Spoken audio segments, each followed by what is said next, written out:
Come on, Garima, yes.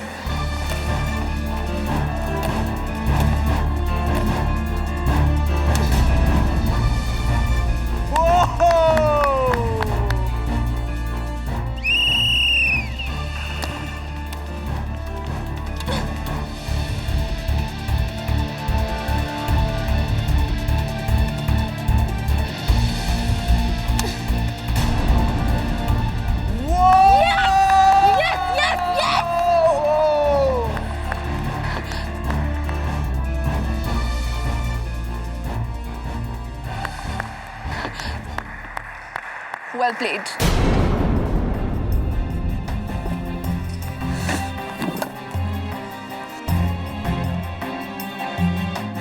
Well played, well played, well played, Sonali.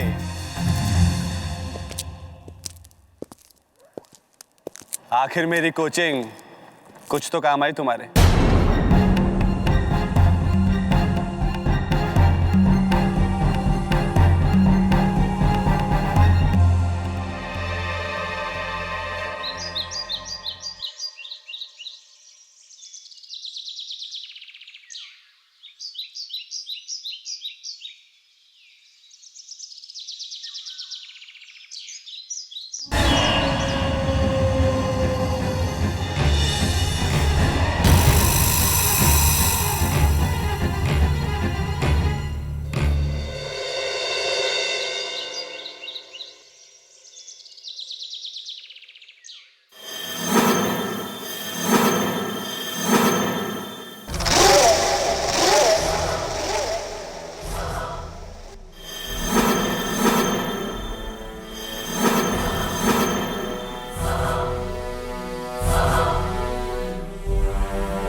Hello security, मैं flat number 803 से बोल रही हूँ। मास्क वाला एक आदमी मुझे मारने की कोशिश कर रहा है।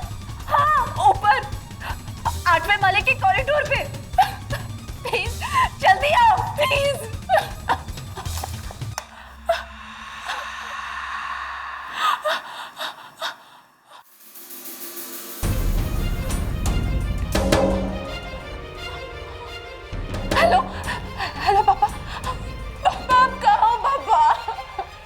हुआ बेटी?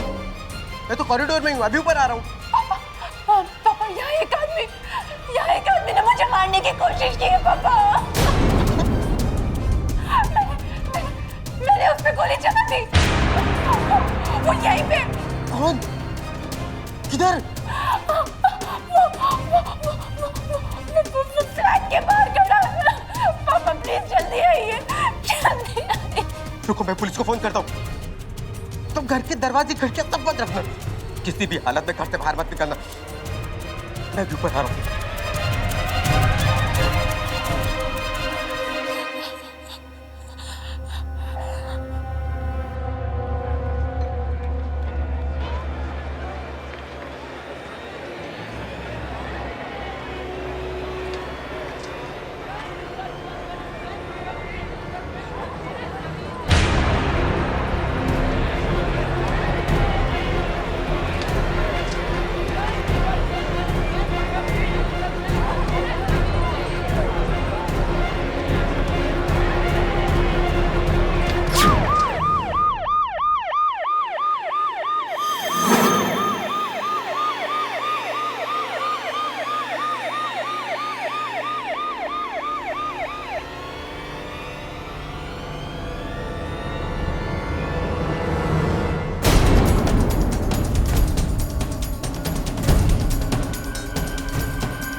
साहब, ये आदमी कुछ समय पहले ही ऊपर गया हुआ था।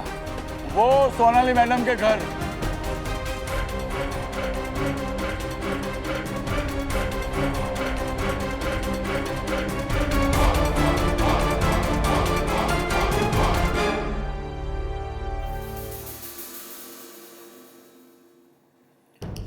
तो आपका ये कहना है कि गिरने से 5 मिनट पहले वो आदमी आपको मारने के लिए आया था और आपने इसी गन से उस पर गोली चलाई?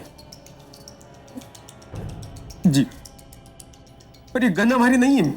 ये पता नहीं किसने कुरियर से भेज दी और हड़बड़ी में से गोली चल गई। आप जानते थे उस आदमी को? जी, उनका नाम देवेंद्र सोडी है। वो मेरे बैडमिंटन कोच हैं। आपकी उनसे कोई दुश्मनी?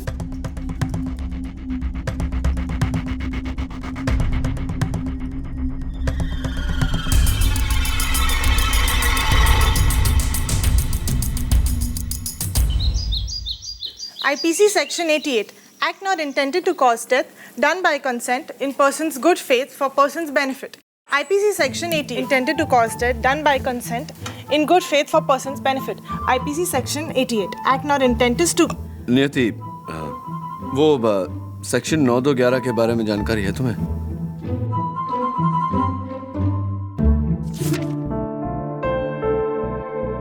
सर, इसमें तो नहीं मिल रहा, क्या है? सेक्शन 9211 स्पेशल एक्ट है जिसके तहत कोई भी आदमी अपनी विधवा की छोटी बहन से शादी नहीं कर सकता। क्या बात कर रहे हैं सर? विधवा की छोटी बहन से शादी नहीं कर सकता? मॉडर्न जमाना है, क्यों नहीं कर सकता? मेरा सवाल भी तो यही है, क्यों नहीं कर सकता? वही सर, क्यों? डोरबेल।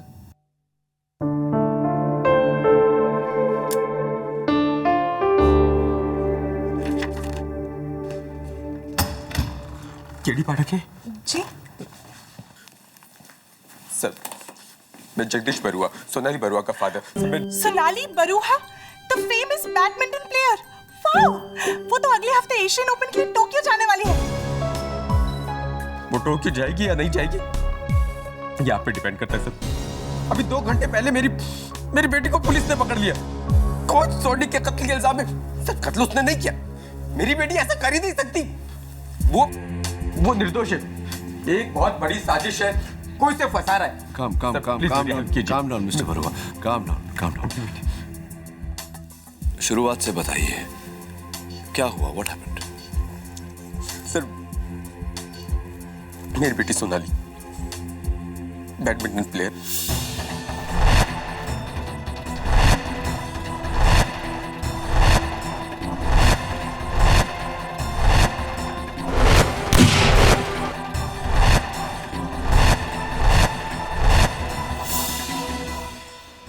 सोनाली, मेरा नाम केडी पाठक है। मैं तुम्हारा वकील हूं।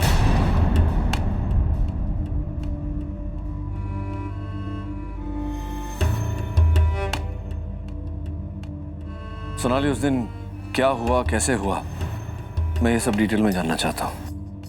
देखिए, मैं नहीं चाहती आप या कोई भी मेरा केस अदालत में लड़े। अदालत में जो होना है होने दीजिए। अगर तुम ये केस लड़ोगी नहीं तो इसका अंजाम क्या होगा जानती हो?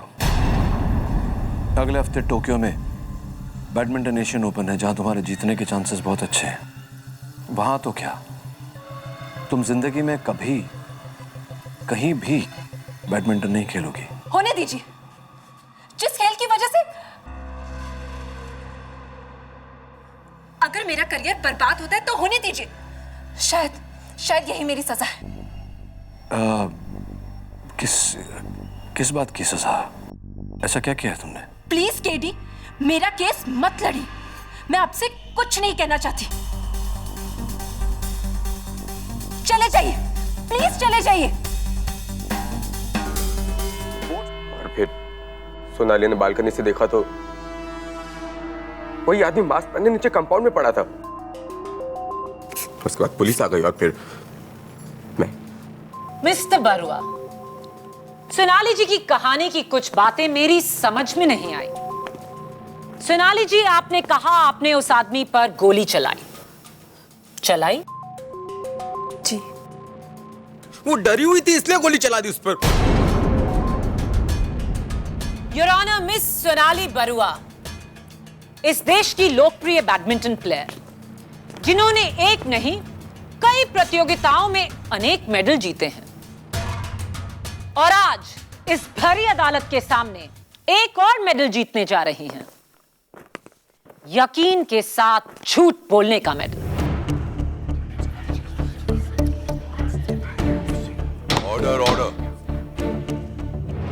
क्योंकि सच तो यह है कि इनके कोच देवेंद्र सोढ़ी के शरीर पर कोई भी गोली का निशान नहीं था, एक भी नहीं, और वो गोली मिस भी नहीं हुई, क्योंकि कॉरिडोर और फ्लैट में गोली का कोई निशान नहीं।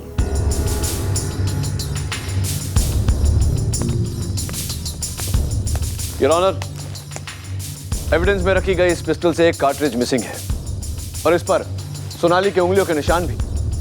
उससे कुछ साबित नहीं होता केडी। सोनाली को अपनी कहानी सच साबित करनी है तो उस गोली का पता मिलना चाहिए। गोली का पता नहीं मिलेगा योर ऑनर, क्योंकि कोच सोढ़ी की मौत गोली से नहीं किसी और वजह से हुई थी, और इस बात को साबित करने के लिए मैं बुलाना चाहूंगी फोरेंसिक्स डिपार्टमेंट के चीफ डॉक्टर रस्तोगी को। डॉक्टर रस्तोगी, कोच देवेंद्र सोढ़ी का पोस्टमार्टम आपने किया? जी हाँ। और आपकी रिपोर्ट की फाइंडिंग्स क्या कहती हैं? योर ऑनर, सोढ़ी जी की मौत न गोली लगने से हुई और न ही ऊंचाई से गिरने से। सोढ़ी जी की मौत उनके ऑरेंज जूस में मिली हुई आर्सेनिक से हुई, यानी कि जहर, डेथ ड्यू टू पॉइजनिंग।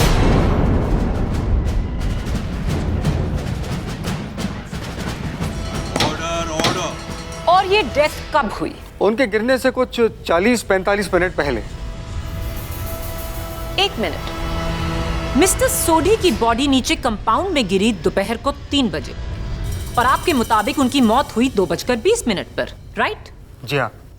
पर सोनाली जी के मुताबिक मिस्टर सोढ़ी ने उन पर हमला किया 2:50 पर, यानी कि अपने मरने के ठीक आधे घंटे बाद, राइट सोनाली? क्या ऐसा हो सकता है डॉक्टर? ये नामुमकिन है। सोढ़ी जी की मौत तो 40 मिनट पहले हो चुकी थी, और मुर्दे कभी हमला नहीं करते। यानी कि सोनाली की कहानी झूठी है। सच क्या है मैं बताती हूँ। सोनाली ने सोढ़ी जी को अपने घर बुलाया, उन्हें जहरीला जूस पिलाकर उनकी हत्या की, उनके चेहरे पर मास्क लगाया और फिर गन को नीचे फेंककर सिक्योरिटी को फोन कर झूठी कहानी रची। उसके फौरन बाद उसने सोडी जी के मृत शरीर को बालकनी से नीचे फेंका ताकि ऐसा लगे कि उन पर हमला करने वाला भागते हुए गिरकर मारा गया। Your witness. डॉक्टर रस्तोगी जी, बहुत ही सिंपल सा सवाल। पोस्टमार्टम रिपोर्ट्स के अनुसार जी मिस्टर सोडी ने चाकू किस हाथ में पकड़ा था? जी दाहिने हाथ से। राइट हैंड जी। राइट जी। और रिपोर्ट्स के अनुसार जी मिस्टर सोडी राइट हैंडेड भी थे, राइट? जी हाँ। योर ऑनर, सोनाली ने अपने बयान में कहा है कि जब इन पर हमला हुआ तो हमलावर ने चाकू लेफ्ट हैंड में पकड़ा था, राइट सोनाली?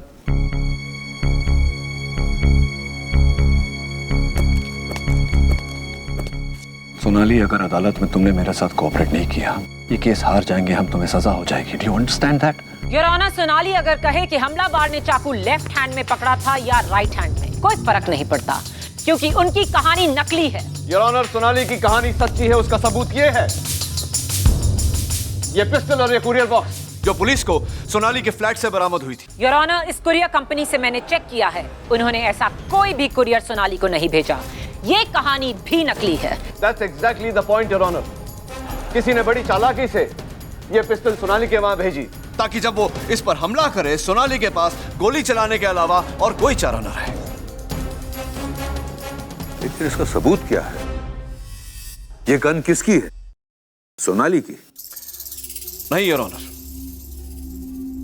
इस गन के मालिक को फिलहाल तलाशा जा रहा है, but I am sure Sonali हमें बता सकती है कि ये गन किसकी हो सकती है।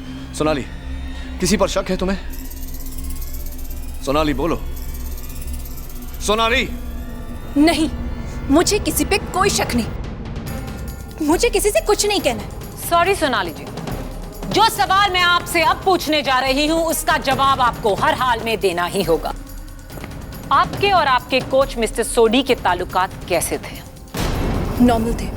रियली?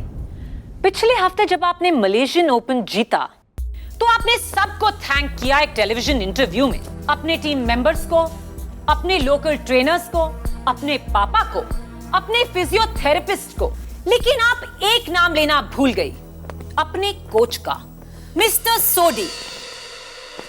क्या उन्हें थैंक ना करना ये नॉर्मल है? मैं उनका नाम लेना भूल गई थी, उसके लिए मैं माफी चाहती हूँ। कोई प्रॉब्लम थी आपके बीच? बोलिए। सोनाली बताइए। मैं नहीं बता सकती। क्यों नहीं बता सकती? सोनाली जी बोलिए, आपके बीच क्या प्रॉब्लम थी? प्लीज, आपको जो सजा सुनानी है सुना दीजिए, मुझे कुछ नहीं कहना है। सजा आपकी चॉइस से नहीं, कानून के हिसाब से दी जाएगी। सोनाली जी प्लीज बताइए, सोडी जी और आपके बीच में क्या प्रॉब्लम थी? मैं नहीं बता सकती। क्यों नहीं बता सकती? मैंने कहा ना, मैं नहीं बता सकती। प्लीज सोनाली जी बताइए। मैं बता सकता हूँ, मेरे पास इसका जवाब है। मैं अदालत से विनती करता हूँ कि मुझे कटघरे में आने की इजाजत दे। नहीं पापा प्लीज, आप कुछ नहीं कहेंगे। सोनाली जी, आपका ये कहना कानून की कार्रवाई में दखलंदाजी है। मिस्टर बरुआ, आप कटघरे में आ सकते हैं। मेरी बेटी सोनाली देश के टॉप बैडमिंटन प्लेयर्स में से एक है। क्या कुछ नहीं किया उसने देश का नाम रोशन करने के लिए, अपना खून पसीना एक कर दिया, लेकिन स्पोर्ट्स पे पड़ी इस पॉलिटिक्स की वजह से इसे आज तक एक भी राष्ट्रीय सम्मान नहीं मिला।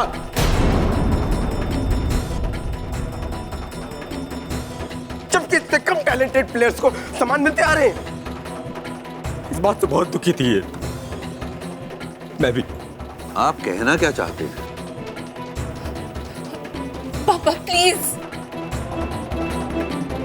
सोनाली के कोच सोडी ने हमें एक ऑफर दिया, अगर हम उन्हें 20 लाख रुपया दें तो वो अपनी पहुंच से उसे खेल सम्राट पुरस्कार दिलवा देंगे। Order order. लेकिन इसने मना कर दिया। कहा मैं अगर सम्मान पाऊंगी तो अपनी मेहनत से, रिश्वत से नहीं। मैं ठहरा ही बाप, बेटी की दिली ख्वाहिश पूरी करने के लिए जज्बाती हो गया। मसौड़ी की बातों में आके सोनाली को बिना बताए उसे 20 लाख रुपए दे दिए। और मेरे से गलत काम की खबर जब सोनाली को लगी तो मुझसे बहुत झगड़ा किया इसने। गुस्से में जाकर सीधे सोडी से मिली, उसे कहा कि हमें हमारे 20 लाख रुपए वापस दे दो, हमें कोई सामान नहीं चाहिए। गलत है ये।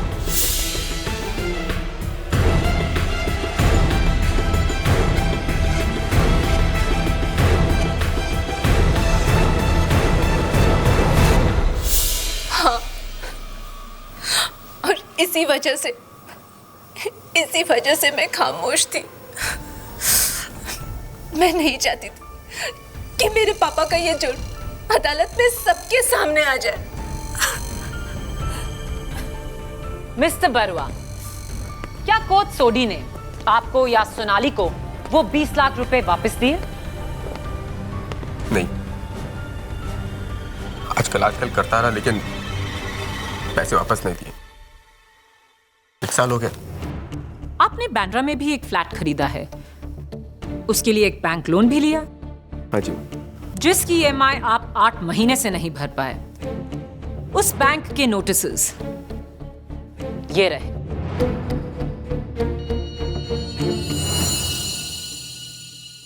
पैसों की तंगी है। अगर सोडी आपके पैसे लौटा देते तो आप इस प्रॉब्लम में कभी नहीं आते। हाँ, अगर वो सारे पैसे मिल गए होते तो मेरे पापा को शायद कभी दिल का दौरा नहीं पड़ता। उनकी रातों की नींद हराम नहीं होती। उनके उम्र भर की कमाई, उनके पेंशन से निकला सारा पैसा, वो 20 लाख रुपए मेरे पापा की जिंदगी के 20 साल थे जो एक ही झटके में चले गए। उनकी इस एक छोटी सी गलती की इतनी बड़ी सजा। और आपके पापा को सजा देने वाले सोडी को आपने सजा दी, उसका खून करके।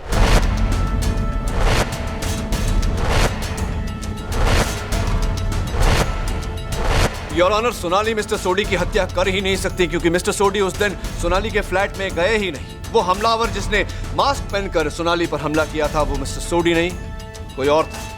चलिए आपकी ये गलतफहमी भी दूर कर देते हैं। योर ऑनर, मैं बुलाना चाहूंगी अपने अगले गवाह को, स्पोर्ट्स स्टार अपार्टमेंट के सिक्योरिटी गार्ड अमृतलाल। मैडम, उस दिन ठीक 2 बजे बिल्डिंग में वही साहब आए थे जिनकी मौत हुई, सोडी साहब। उन्होंने ये भी कहा कि उन्हें 803 में जाना है। उन्होंने अपने हाथों से रजिस्टर लिया, एंट्री की और ऊपर चले गए।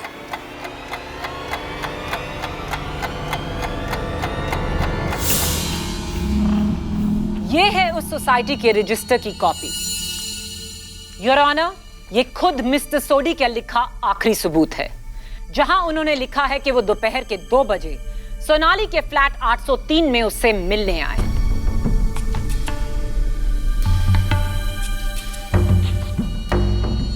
योर ऑनर, मेरा अगला गवाह सोनाली की पड़ोसन, फ्लैट नंबर 804 की मिसेस गनात्रा। मिसेस गनात्रा, क्या आपने इन्हें देखा था? जी, मैंने इस आदमी को देखा था 2 बजे के करीब 8th फ्लोर के लिफ्ट से निकलते हुए। उस टाइम मैं नीचे जा रही थी। सबूत पक्का है। 2 बजे मिस्टर सोडी सोनाली से मिलने उसकी बिल्डिंग आए। 2:05 पर वो उसके फ्लोर पर पहुंचे, जहां उन्हें आखिरी बार जिंदा देखा गया। 1 घंटे बाद सोडी की डेड बॉडी नीचे गिरती है कंपाउंड में। हालात भी हैं, मकसद भी है और गवाह भी हैं।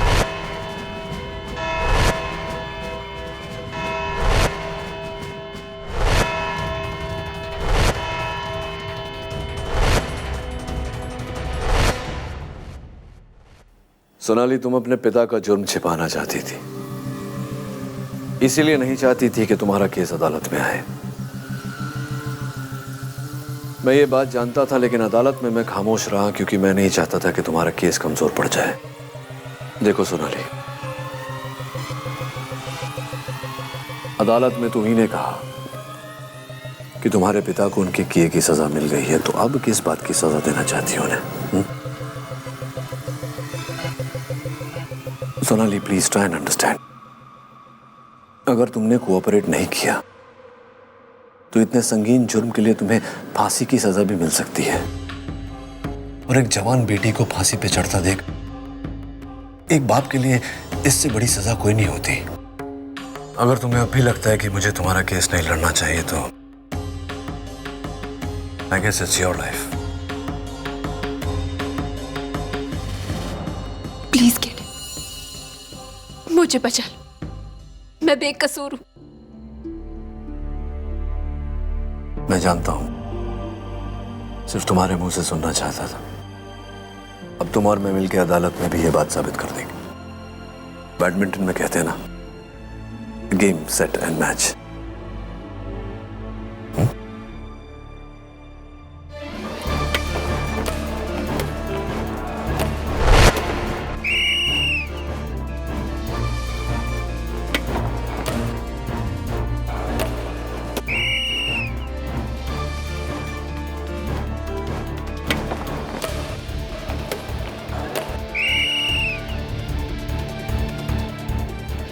Game and match go to Garima.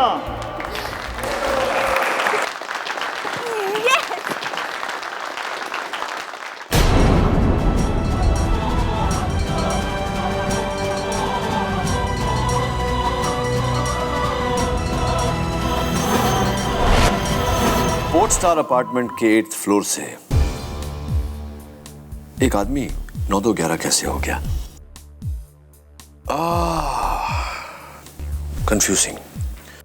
सोडी साहब की मौत 2:20 पर हुई, लेकिन 2:50 पर सोनाली पर हमला हुआ।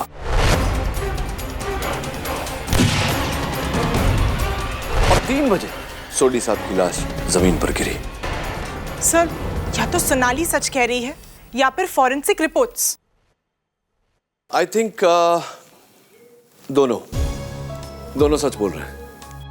Sir, how is that possible? क्योंकि सोनाली के हमलावर ने अपने फेस पे मास्क पहना हुआ था। अगर वो मिस्टर सोडी होते तो उन्हें मास्क पहनने की क्या जरूरत थी?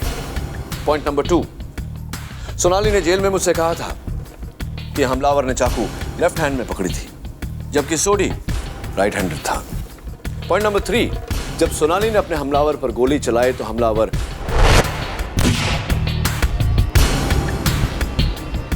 डोर के बाहर जाकर गिरा, फिर वहां से उसकी बॉडी सोनाली के पीछे बालकनी में कैसे पहुंची? इट्स वेरी क्लियर, सोनाली पर जिसने हमला किया वो मिस्टर सोडी नहीं, कोई और था। सर, उस हिसाब से तो कातिल लेफ्टी है। You're right. लेकिन सर, ये 2 आदमियों वाली बात आपने अदालत में क्यों नहीं कही? What's the point, नियति? What's the point? इस बात का पूरा दारोमदार सोनाली का बयान है, जो माया अदालत में तुरंत झुठला देती। इस बात को साबित करने के लिए हमें सोनाली के बयान के अलावा सबूत चाहिए, और सबसे बड़ा सबूत है वो पिस्टल जो मौका वारदात से मिला। क्या करें अभी? मिस्टर खान, लगता है सबूत मिल गया। इंस्पेक्टर खान, आप ही के फोन का इंतजार कर रहा था, बोलिए। रियली? 1 मिनट होल्ड करिए। The gun belongs to badminton champion Garima Devraj. Address लिखो। इंस्पेक्टर खान, गरिमा का address? Really? Thank you. Sir, हाँ, गरिमा's एड्रेस। एड्रेस लिखने की कोई जरूरत नहीं। गरिमा देवराज सोनाली की बिल्डिंग में रहती है, उससे 1 माला नीचे, flat number 703। It's time to go and meet miss Garima Devraj.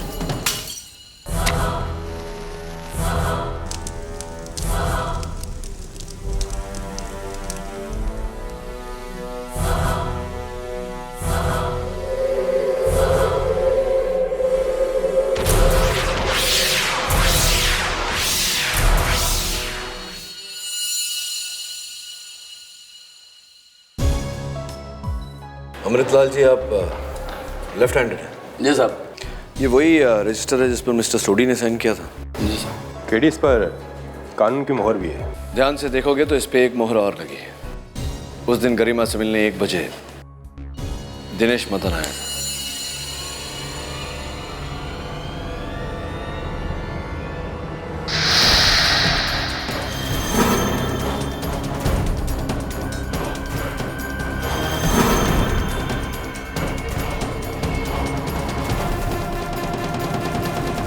Forensics का मानना है कि बॉडी कम से कम 7 मंजिल की ऊंचाई से गिरी होगी। यानी कि 703 से गरिमा देवराज का घर, या 803 सोनाली बरुआ का घर, या फिर 9 इसके ऊपर वाला टॉप फ्लोर।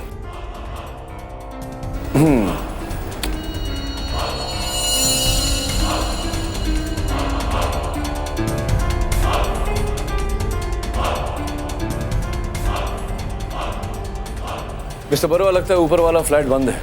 सारे फूल सूख गए हैं, पानी डालने वाला कोई नहीं। हाँ, आप सही है। एक इन्वेस्टर का फ्लैट है, काफी टाइम से बंद पड़ा है वो। और टेरेस पे हमेशा ताला रहता है। इसका मतलब कि 9th फ्लोर और टेरेस से बॉडी गिरने का कोई चांस नहीं। तो बचा सिर्फ फ्लैट नंबर 803, यानी कि सोनाली का फ्लैट है, या फिर 703 गरिमा देवराज का घर। गरिमा और सोडी के बीच में भी तो कनेक्शन था। एक्चुअली जब हमने सोडी से वापस पैसे मांगे तो उसे झल्ला कर कहा कि अब वो अवार्ड गरिमा को देगा, क्योंकि वो 30 लाख रुपए देने को तैयार है। सर, ये गरिमा, सोनाली और सोडी के बीच क्या कनेक्शन हो सकता है? इस सवाल का जवाब तो वही दे सकता है जिसका सबके साथ कनेक्शन है। मेरे प्रिय मित्र झिलमिल जवेरी। तू एकदम करेक्ट आदमी के पास पहुंचा है केडी, और मैंने तुझे डायरेक्ट आदमी से मिलाया है। एंडी, इस क्लब का मालिक। बैडमिंटन की दुनिया की सारी खबर रखता है, अंदर की। Good shot Andy. अच्छा ये बता, ये जो सोनाली और गरिमा रोज आते हैं तेरे क्लब में ट्रेनिंग के लिए? अरे शुक्र मनाओ कि यहाँ आकर बैडमिंटन खेलते हैं, नहीं तो वो दोनों तो अपनी जान से खेल जाए। रियली? कोई खास दुश्मनी दोनों में? दुश्मनी क्या केडी, जब 2 हीरोइन आपस में दोस्त नहीं हो सकती तो 2 प्लेयर्स आपस में दोस्त कैसे हो सकती है? हाँ, दैट्स राइट। जबरदस्त कंपटीशन था दोनों में। अरे ये लो, शैतान का नाम लिया और हाजिर, वो है गरिमा। ये इसके साथ में वो क्रिकेटर दिनेश मदन है ना? अरे दिनेश मदन अपना बॉयफ्रेंड है उसका। मिलो, तेरे को मिलो उससे। रोज आता है गरिमा के साथ, और पिछले संडे अकेला आया था सोडी से मिलने। सोडी से? हाँ, वो दोनों यहीं बैठे थे। जोर जोर का कोई आर्ग्यूमेंट हो रहा था कुछ पैसे के मामले को लेकर। ये सोडी भी कमाल का आदमी था, 100 लोगों से दुश्मनी मोल ली थी उसने। अब ऐसे आदमी का तो ऐसा ही अंजाम होना था।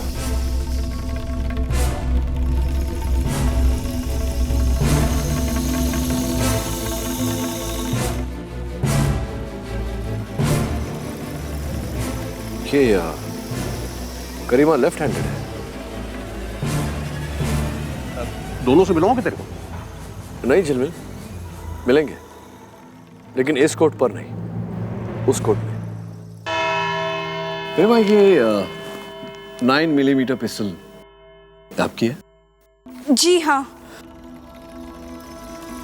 बैडमिंटन प्लेयर्स के हाथों में तो अक्सर रैकेट रहता है। ये गन क्यों तुम्हें इसकी जरूरत पड़ी? अपनी प्रोटेक्शन के लिए, क्योंकि मुझे कुछ लोगों की धमकियां आया करती थी। धमकियां? किसने दी आपको धमकियां? अंडरवर्ल्ड ने? जी हाँ। अब गरिमा, ये बताओ कि तुम स्पोर्ट्स स्टार अपार्टमेंट में रहती हो। ये सोनाली 8वें मंजिल पर है, तुम 1 मंजिल नीचे 803 में, तुम 703 में। जी। मैं ये सोच रहा हूँ कि तुम्हारी ये पिस्टल इस तरह उड़कर 7वीं मंजिल से 8वीं मंजिल पर कैसे हाउ डिड इट हैपन, कैसे पहुँच गई? वो मैं नहीं जानती, और वैसे भी ये गन मैं अपने घर में नहीं रखती हूँ। अच्छा। मैं इसे अपने बैडमिंटन क्लब के लॉकर रूम में रखती हूँ, जहाँ से ये गन 4 दिन पहले ही चोरी हो चुकी थी। ये गन तुम्हारे बैडमिंटन क्लब के लॉकर रूम से 4 दिन पहले चोरी हो चुकी थी, तो तुमने पुलिस कंप्लेंट तो की होगी, रिपोर्ट लिखवाई होगी? हाँ, लिखवाई थी। और ये रही उसकी रिपोर्ट। Thank you.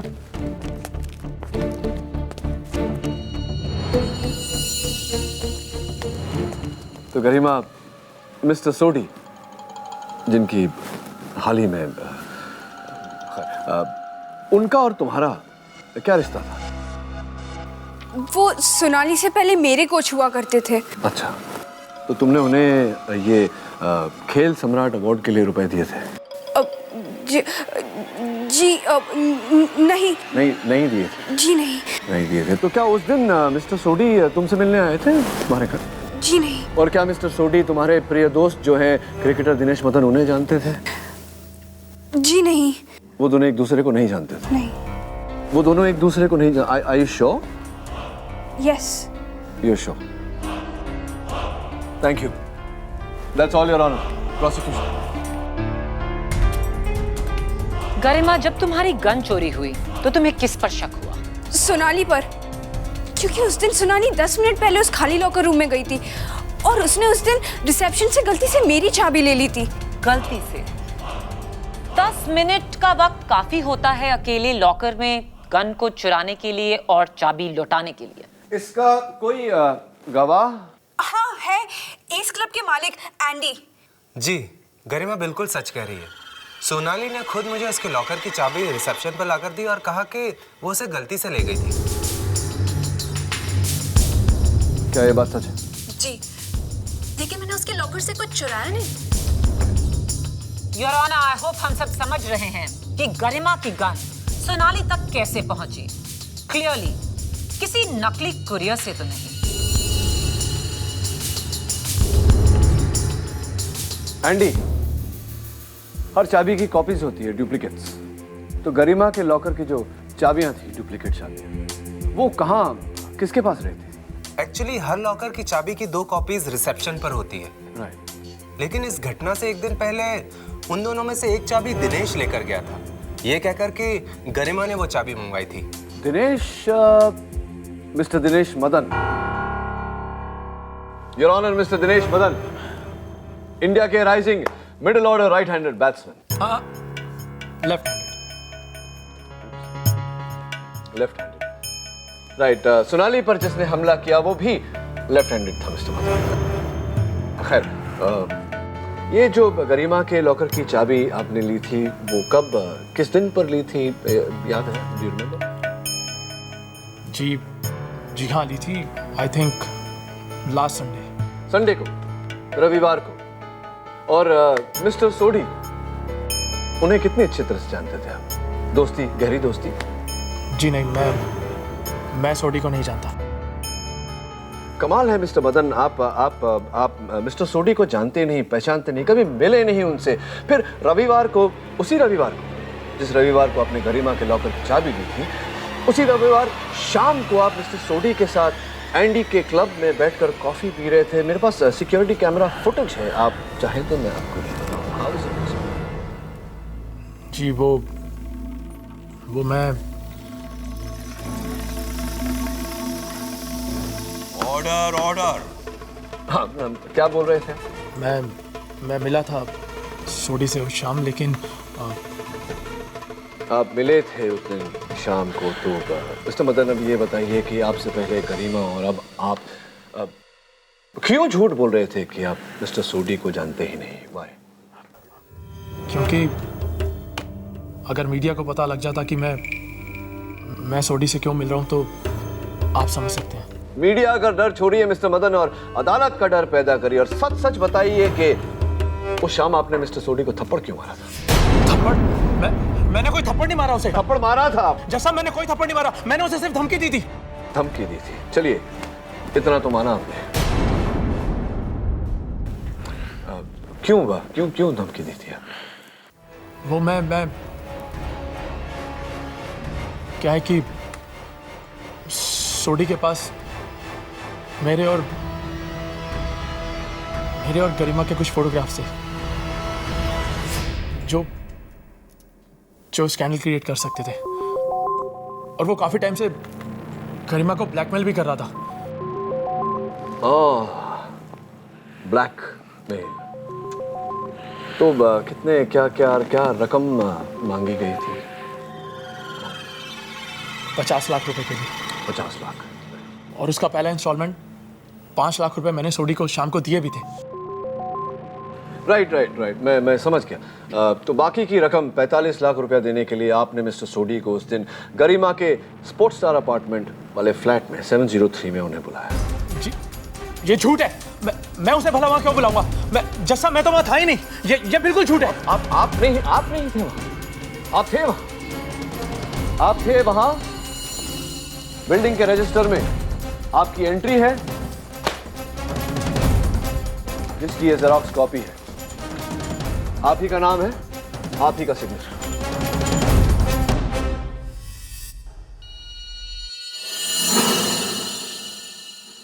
ये झूठ है। झूठ तो तुम बोल रहे हो मिस्टर मदन। सच ये है कि उस दिन तुमने मिस्टर सोडी को गरिमा के फ्लैट नंबर 703 में बुलाया, वहां जहरीला जूस पिला के उनकी हत्या की। फिर तुमने सोडी साहब के कपड़े पहने, अपनी शक्ल पर नकाब लगाया, सोनाली के फ्लैट पर गए, इन पर हमला किया और अपने किए हुए जुर्म का इल्जाम इनके सरमन किया। उसके बाद सोडी साहब को फिर से उनके कपड़े पहनाने के बाद उनकी लाश को तुम बिल्डिंग के ऊपर लेकर गए, वहां से तुमने उन्हें नीचे गिरा दिया। झूठ। ये झूठ है। जैसा मैंने ऐसा कुछ नहीं किया। ये बिल्कुल झूठ है। जो तुम कहते हो मान लिया। दिनेश ही सोडी का कातिल है, लेकिन इससे पहले तुम्हें मेरे 2 सवालों के जवाब देने होंगे। एक, अगर सोडी दिनेश से मिलने गरिमा के घर आया तो उसने बिल्डिंग की रजिस्टर में सोनाली के घर का नंबर क्यों लिखा? 703 के बदले 803। दूसरा, अगर सोनाली ने नकाब पहने दिनेश पर इस गन से असली गोली चलाई तो फिर वो जिंदा कैसे है? ऑर्डर। जवाब सोचने की जरूरत नहीं है, क्योंकि ये पेपर आपको लाजवाब कर देगा। ये गरिमा के घर का पेंटिंग बिल अब मुझे क्यों दे? इसके बिलिंग पॉइंट नंबर 5 पे नजर डालिए। 1800 रुपए बालकनी पेंट करवाने के लिए। तो योर ऑनर, उस दिन गरिमा के घर की बालकनी को पेंट किया जा रहा था, जिसका मतलब यह है कि अगर सोडी की लाश को उस बालकनी से गिराया जाता तो उस पर गीले पेंट के निशान जरूर होते। फोरेंसिक्स की रिपोर्ट के मुताबिक लाश 6 फ्लोर ऊपर से गिरी। टेरेस लॉक था, 9वां फ्लोर खाली था। 7वें फ्लोर पर गरिमा के घर की बालकनी की पेंटिंग उस दिन सुबह हुई। बचा सिर्फ 8वां फ्लोर सोनाली का घर, जहां से गिरी सोडी की लाश। 100% कत्ल सोनाली ने किया है।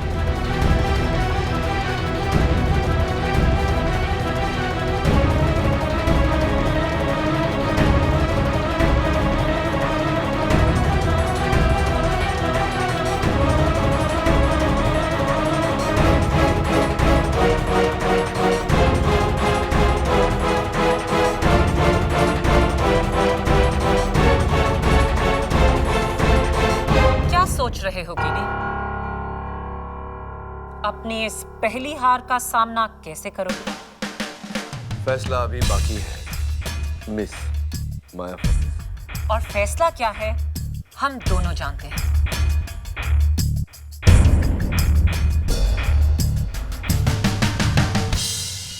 तुम्हारी पेंसिल कीडी, झुकना सीख लो। माया,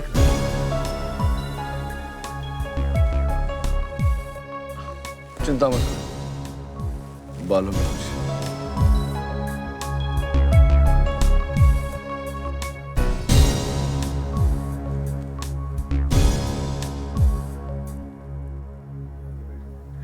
सर, मैंने ना 3 लॉ बुक्स पढ़ ली। 9-2-11 का तो कोई जिक्र ही नहीं है। आखिर क्यों एक आदमी अपनी विधवा की छोटी बहन से शादी नहीं कर सकता?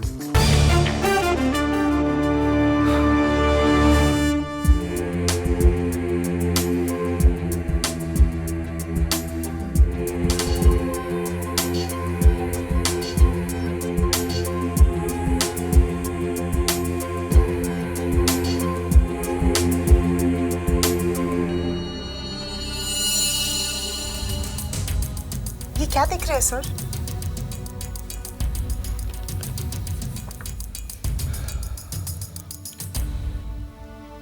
ये क्या है सर? मिस्टर सोडी की लाश। और लाश के साथ खून भी है। और फूल भी, बोगनविला के फूल, जो स्पोर्ट्स स्टार अपार्टमेंट के 9th फ्लोर पे लगे हुए हैं। और मिस्टर सोडी का मृत शरीर बोगनविला के फूलों को रगड़ता हुआ आकर नीचे जमीन पर गिरा। सर लेकिन 9th फ्लोर का फ्लैट तो लॉक्ड है। Let's go and unlock it. Sir wait for me. Sir I'm coming.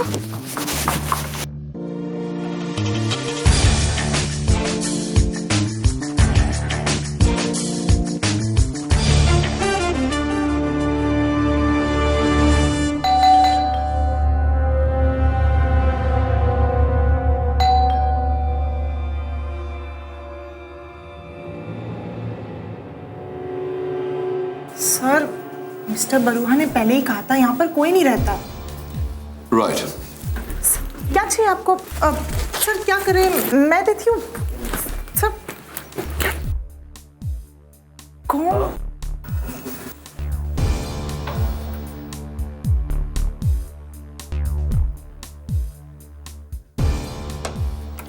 वाह सर, आप तो प्रोफेशनल। अब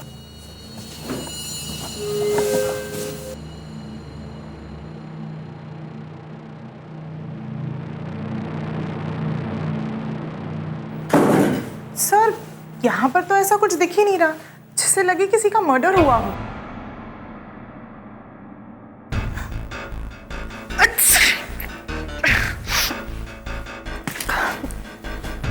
Bless you. Thank you sir.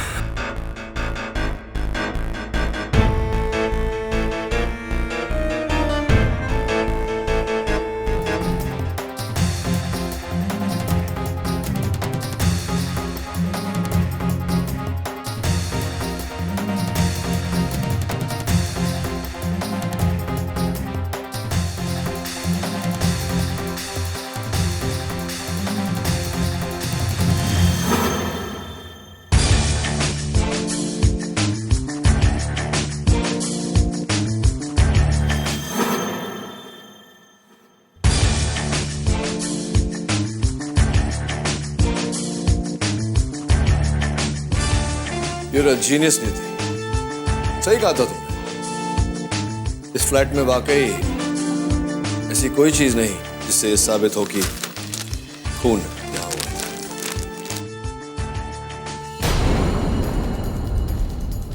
Come with me, come with me.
You're welcome.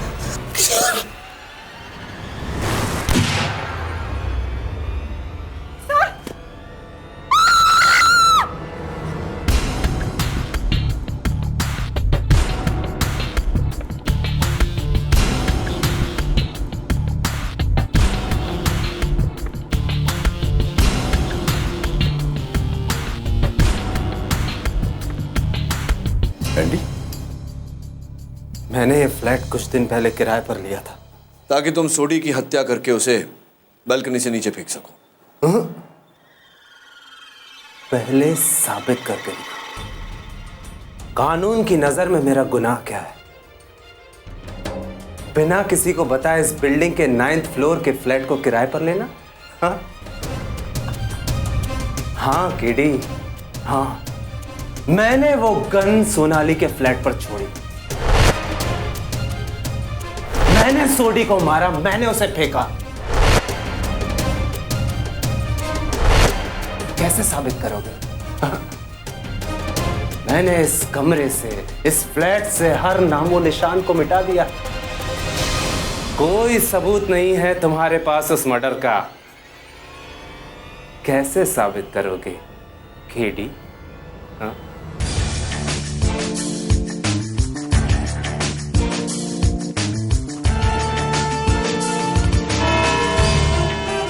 कानून सबूत मांगता है केडी, इसलिए क्या सबूत है कि इस पूरी साजिश के पीछे मेरा हाथ है? क्या सबूत है कि सोडी का खून मैंने किया है? एंडी, मैं जानता हूं कि तुमने 9 माले के उस फ्लैट से हर सबूत मिटा दिया।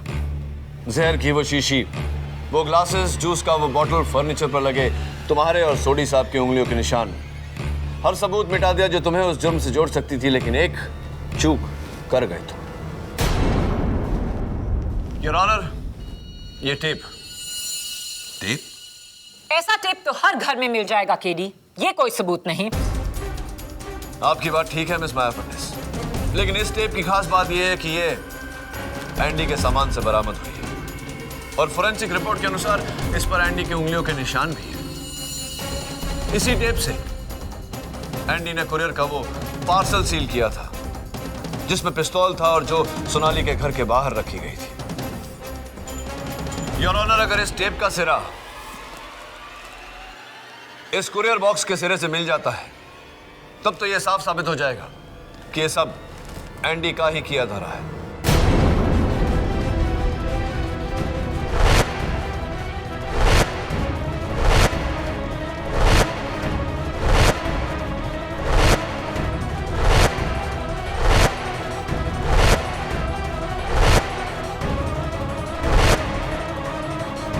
Perfect match your honour.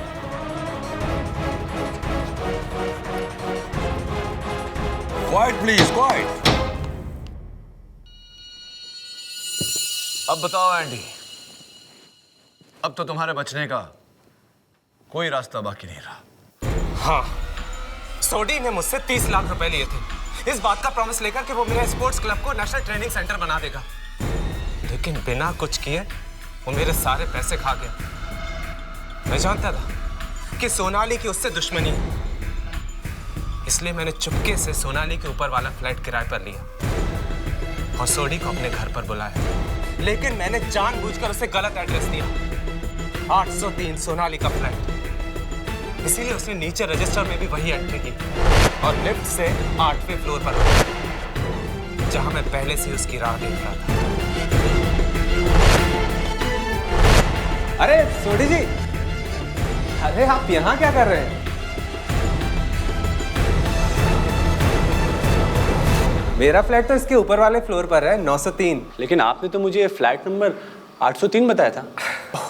आपने गलत सुना होगा। खैर आइए। मैं फिर सोडी को ऊपर अपने फ्लैट में लेकर गया। मैंने उससे अपने पैसे आखिरी बार मांगे लेकिन उसने इनकार किया।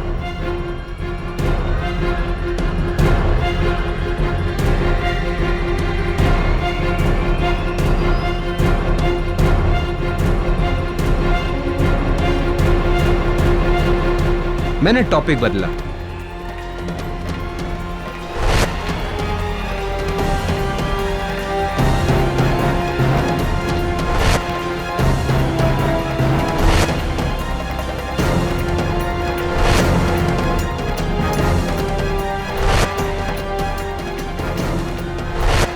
और उसे जहरीली ड्रिंक पकड़ा दी।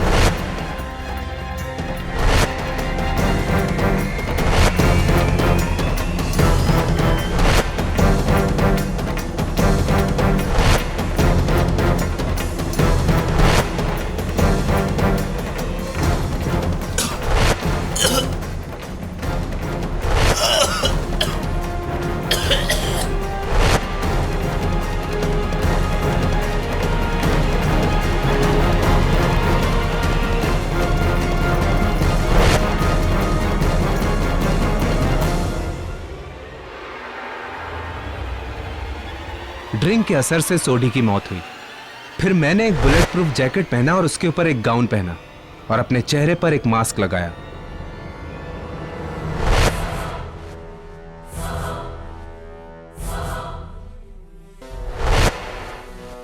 और नीचे आकर सोनाली के दरवाजे पर वो गन का पार्सल रखा।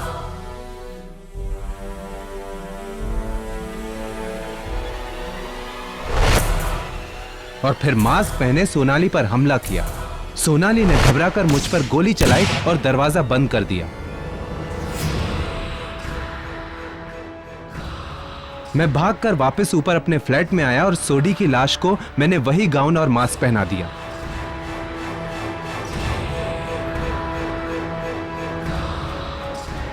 फिर मैंने सोडी की लाश को उठाकर अपने फ्लैट की बालकनी से नीचे फेंक दिया।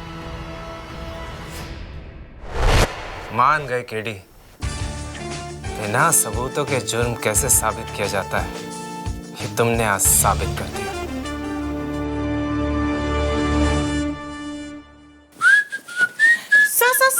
Sir I'm here. What do you want? Sir, आपने अब तक बताया नहीं। हाँ, मैं बता देता हूँ। देखो, ये आइडिया मुझे तब आया जब मैंने माया के बालों में वो फूल। वो नहीं, तो? सेक्शन 9211। एक आदमी अपनी विधवा की छोटी बहन से शादी नहीं कर सकता। हाँ, याद है मुझे। सेक्शन 9211। एक आदमी अपनी विधवा की छोटी बहन से शादी नहीं कर सकता क्योंकि वो मर चुका है। Right, you are a genius Niyati. देखो नियति, एक अच्छे वकील को प्रश्न अपने कान से नहीं, दिमाग से सुनना चाहिए। और याद रखना, जिंदगी और अदालत में जानकारी से ज्यादा समझदारी काम आती है।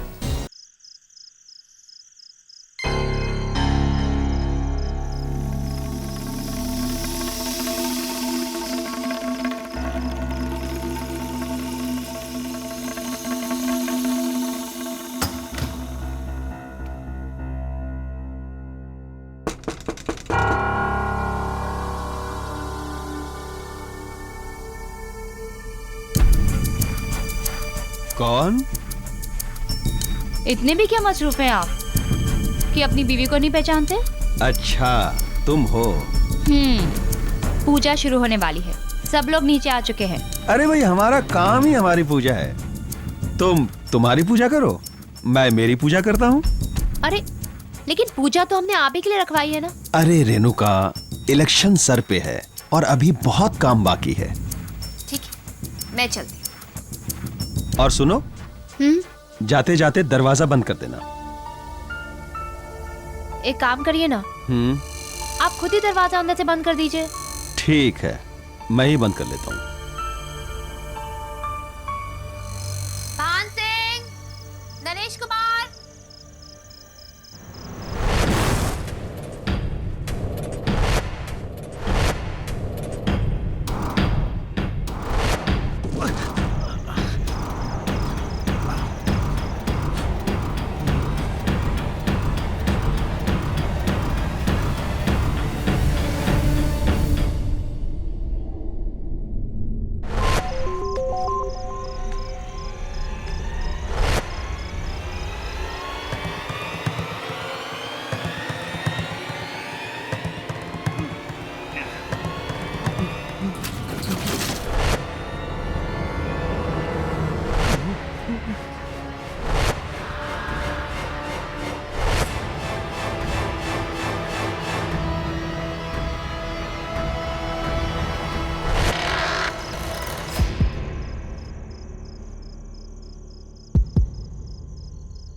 मैं नहीं मारा।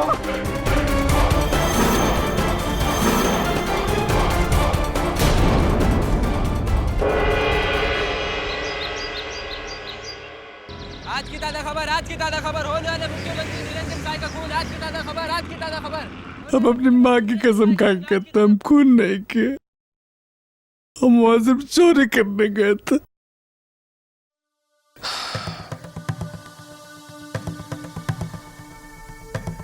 चलो एक पल के लिए मान लेते हैं कि ये खून तुमने नहीं किया, लेकिन चोरी करने के लिए निरंजन सहाय के अलावा और कोई घर नहीं मिला तुम्हें? कौन निरंजन सहाय? निरंजन सहाय को नहीं जानते तुम?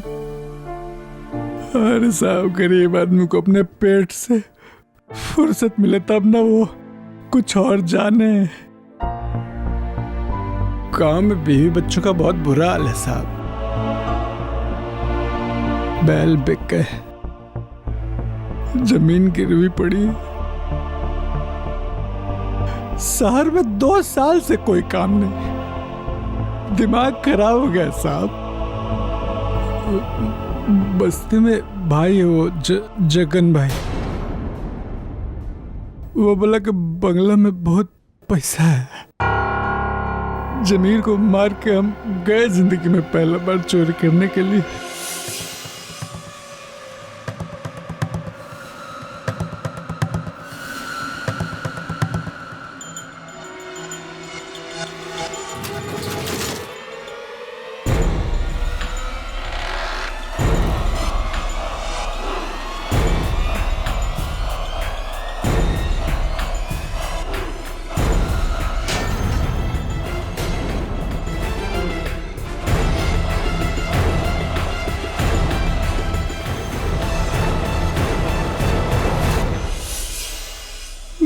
मुसीबत जो है वो एक ही साथ आती है साहब, एक ही साथ आती है।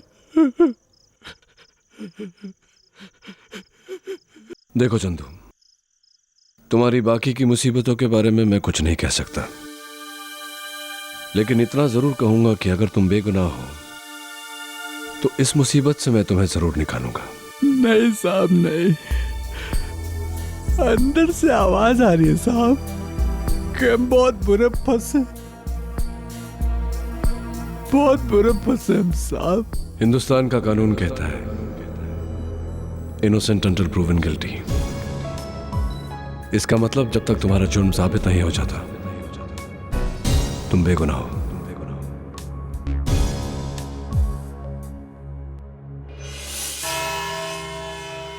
योर ऑनर, कटघरे में खड़े इस शख्स ने न सिर्फ इस देश के सबसे लोकप्रिय मंत्री का कत्ल किया है, बल्कि इस देश के भविष्य का गला भी घोटा है। इसीलिए इंसाफ जितना जल्दी हो बेहतर है। मैं बुलाना चाहूंगी अपने पहले विटनेस को, वो जिन्होंने सहाय जी को आखिरी बार जिंदा देखा था, उनकी पत्नी श्रीमती रेणुका सहाय। मैं कसम खाती हूं कि जो भी कहूंगी सच कहूंगी, सच के सिवा कुछ नहीं कहूंगी। रेणुका जी, अदालत को अपना बयान दीजिए। सहाय जी हर रात अपनी स्टडी में अकेले काम करते थे और मैं उन्हें कभी डिस्टर्ब नहीं करती थी। उनकी इलेक्शन में कामयाबी के लिए मैं घर में पूजा करवा रही थी, इसलिए करीबन 9:30 बजे मैं सहाय जी को पूजा के लिए बुलाने गई। वो इलेक्शन के काम में बिजी थे।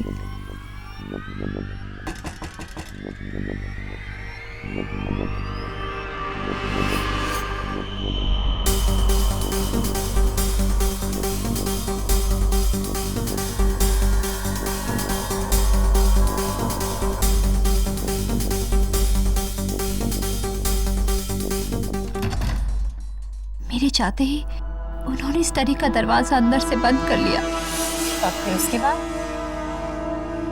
और फिर करीबन 10:15 बजे पूजा के बाद मैं नीचे हॉल में प्रसाद बांट रही थी।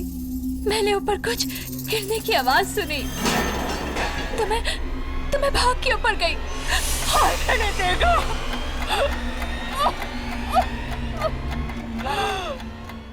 आपने मिसेस सहाय ये सत्यारे को अपने लालच में इसने मेरे पति की हत्या कर। डिफेंस, रेणुका जी, क्या आपने चंदू को अपने पति का खून करते हुए देखा? जी? क्या आपने चंदू को आपके पति का कत्ल करते हुए देखा? आपके पति के शरीर में छुरा भोंकते हुए अपनी आंखों से देखा?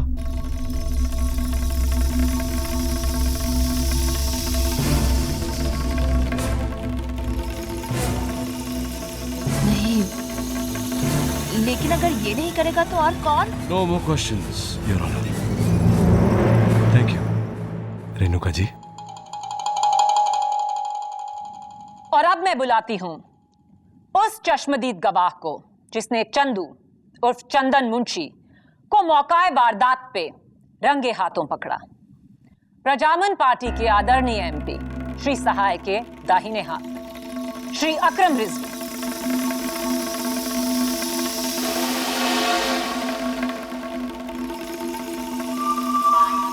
रिजवी साहब, आप प्लीज कोर्ट को बताएंगे कि उस रात को आपने क्या देखा? जी करीब 10:15 बजे थे और मैं पार्टी के एमपीज की लिस्ट लेके सहाय जी के पास उनके स्टडी रूम की तरफ जा रहा था। जोर से कुछ गिरने की आवाज सुनी। मैं भागकर वहां पहुंचा तो कमरा खुला था और लाइट भी बंद थी। मैंने इस आदमी को वहां देखा।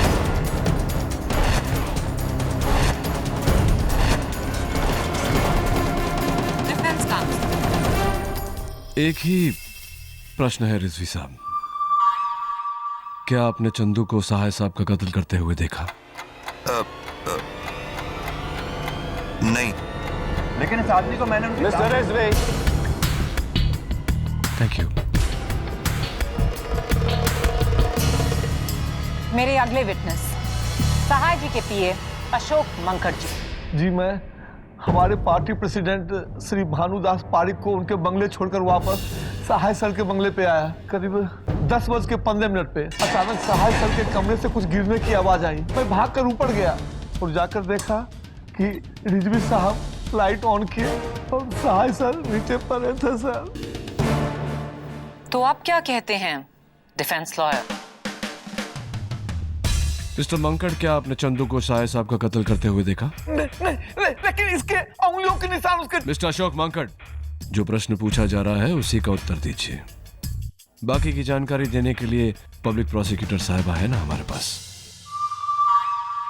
क्या आपने चंदू को सहाय साहब का कत्ल करते हुए देखा? जी नहीं। Thank you mister Mankad. जज साहब, अब मैं बुलाना चाहूंगी अपने अगले गवाह को।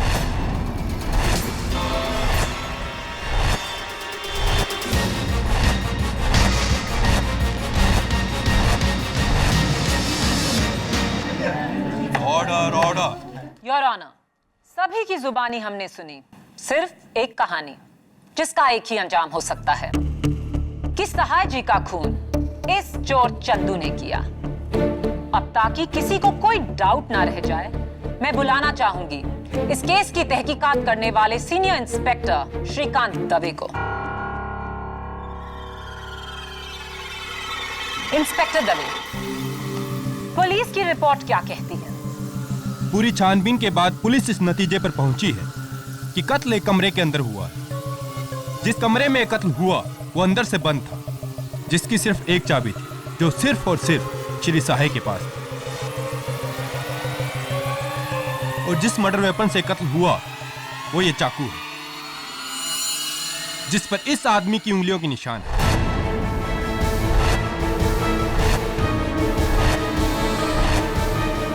इतना ही नहीं और कत्ल का टाइम रात करीब 10 से 10:15 के बीच का था। इसके अलावा ना कोई दूसरा मर्डर वेपन, ना शरीर पर कोई घाव, ना शरीर में जहर या कोई जान लेने वाला पदार्थ। So it's very clear and simple case of death by step wound. अगर अब भी किसी को लगता है कि चंदू बेकसूर है तो मेरे हिसाब से वो आदमी सपनों की दुनिया में है। राइट। इंस्पेक्टर दवे, आपने चंदू को I object your honor। ये वकीले सफाही किस तरह के बेतुके सवाल पूछ रहे हैं? मेरे बेतुके सवाल का एक ही तुका सा जवाब है कि किसी ने चंदू को सहाय साहब का कत्ल करते हुए नहीं देखा। ओह, तो आप कहेंगे कि आपने हवा को नहीं देखा तो हवा नहीं है, भगवान को नहीं देखा तो भगवान नहीं है। नहीं है ना, भगवान भी है, हवा भी है। इसका मतलब ये हुआ कि जो नहीं दिखता वो हो सकता है, तो हो सकता है कि जो दिखता है वो ना हो। जो हो सकता है वो दिखता नहीं है, और जो आपकी इजाजत हो तो मैं आपको दिखा के बताना चाहता हूं कि क्या हो सकता है और क्या नहीं हो सकता। तो साहब, ये आज का न्यूज़पेपर है और ये पब्लिक प्रोसिक्यूटर साहिबा का पानी का गिलास।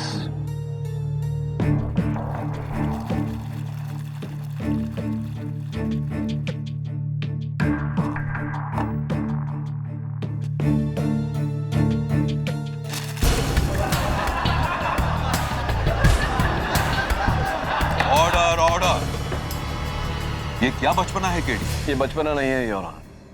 मैं सिर्फ कोर्ट पर यह जाहिर करने की कोशिश कर रहा था कि कभी कभी जो होता है वो दिखता नहीं, और कभी कभी जो दिखता है वैसा होता नहीं। ओके, तो अगर हमें धोखा है कि खून चंदू ने किया, तो आप हमें क्यों नहीं बताते कि खून किसने किया? अंदर से बंद कमरा, चाबी सहाय जी के पास, यानी कि उस कमरे को कोई बाहर से नहीं खोल सकता। उस कमरे में ना कोई खिड़की ना कोई और दरवाजा। चंदू का खुद का बयान कि वो दरवाजा तोड़कर कमरे में घुसा। चाकू पे चंदू की उंगलियों के निशान, इतने सारे चश्मदीद गवाह। कैसे साबित करेंगे आप कि खून उसने नहीं किया? कैसे? किसी चीप मैजिक ट्रिक से?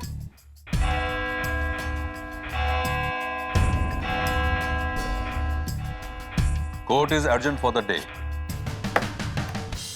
चंदू मुंशी के गले में फांसी का फंदा और भी कसता जा रहा है और डिफेंस के लिए उसे बचाना और भी मुश्किल होता जा रहा है। कैमरामैन निरंजन के साथ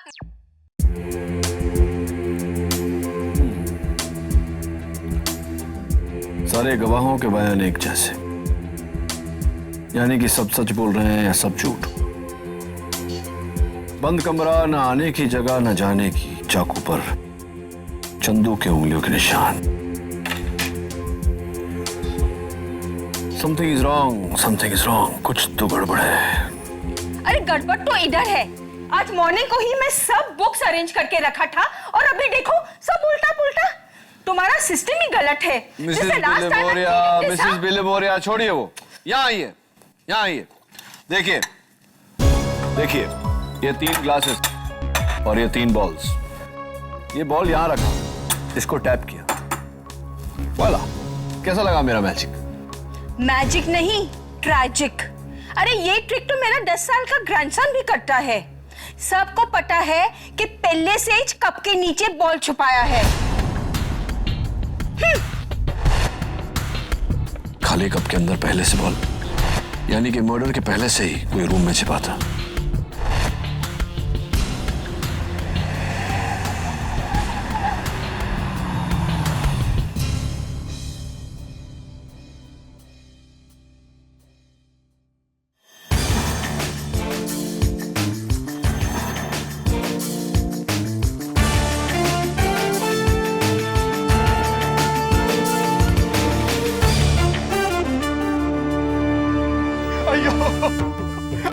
ये क्या हो गया साहिद जी? ये क्या हो गया?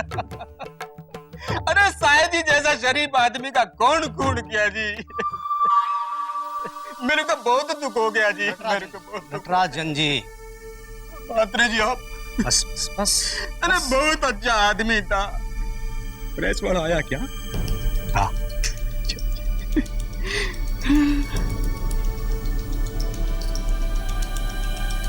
मुझे तो ऐसा लगता है जैसे किसी ने मेरे बेटे को ही मुझसे छीन लिया। 25 साल का था निरंजन जब उसे हजारों युद्ध नेताओं की भीड़ में से चुना था मैंने, और आज जब वो मुख्यमंत्री बनकर मेरा सपना साकार करने वाला था तो हिम्मत रखो बेटी, हिम्मत रखो, वरना मेरी हिम्मत टूट जाएगी। It's very very big loss भाभी जी। It's very very big loss. हम अपोजिशन लीडर होके भी इस बात को एडमिट करता है। साहिब जी का हमारी पार्टी में कोई तोड़ नहीं था जी। एकदम सही आदमी था वो, लेकिन पार्टी एकदम गलत। डिनर बाबू जी इंटरव्यू देंगे। हाँ जी जरूर देंगे जी। चलिए चलिए। साहे जी का अधूरा काम तुम्हें पूरा करना होगा ब्रह्म। उनकी जगह लेकर। आरिक जी? हाँ, चीफ मिनिस्टर के उम्मीदवार अब तुम होगे।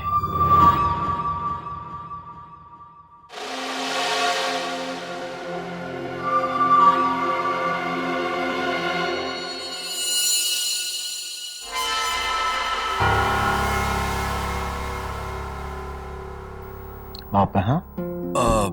दरअसल मैं वो कमरा देखने आया था जिसमें साहिब साहब का कत्ल। ओ, ताकि वो कातिल चंदू को छुड़ाने का कोई न कोई रास्ता निकाल सके। हरगिज नहीं। देखने दीजिए अशोक जी, सहाय जी हमेशा कहते थे कि प्रजातंत्र में सबको मौका मिलना चाहिए, फिर चाहे वो उनका खूनी ही क्यों ना हो। ले जाइए इन्हें ऊपर। जी मैडम। आइए।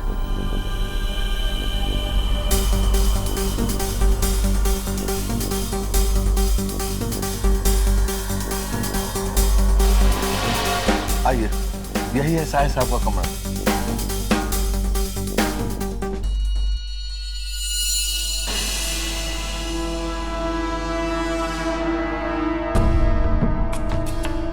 यही वो लॉक है जो चंदू ने बाहर से तोड़ा था और साहिब साहब ने अंदर से लॉक किया था। वही तो हम कोर्ट में कह रहे थे ना। वही आप कह रहे थे कोर्ट में। हाँ आइए आइए, अंदर भी देख लीजिए। आइए।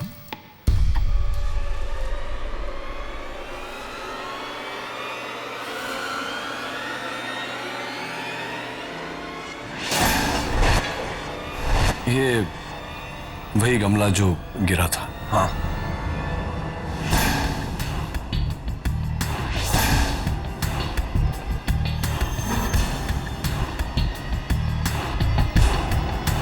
क्या देख रहे हैं? यहाँ कोई छिपने और आने जाने का रास्ता नहीं है। ना कोई अलमारी, ना कोई खिड़की, ना कोई पर्दा और ना कोई बड़ा सोफा। यहाँ बस आने जाने का एक ही रास्ता है और वो है वो दरवाजा जिससे वो खूनी अंदर आया था, ताला तोड़कर। साहिब साहब की लाश कहाँ पड़ी? वहां।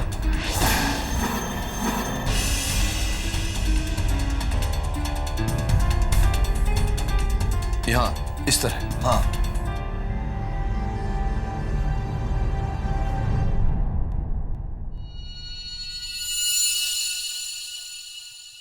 और चंदू कहाँ मिला था? चंदू यहाँ था। यहाँ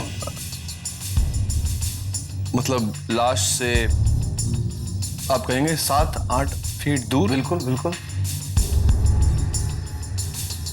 तो लाश यहाँ से 7 फीट की दूरी पर चंदू, 15 फीट की दूरी पर वो गमला जिसके गिरने से सबका ध्यान आकर्षित हुआ था। तो गमला गिराया किसने? वही तो हम कह रहे थे ना कि उसी की आवाज सुनकर तो हम सहाय सर के कमरे में भाग कर आए थे। हाँ, मैंने भी यही बात कही, लेकिन मैं आपसे पूछ रहा हूँ कि वो गमला गिराया किसने? देखिए वही गमला है।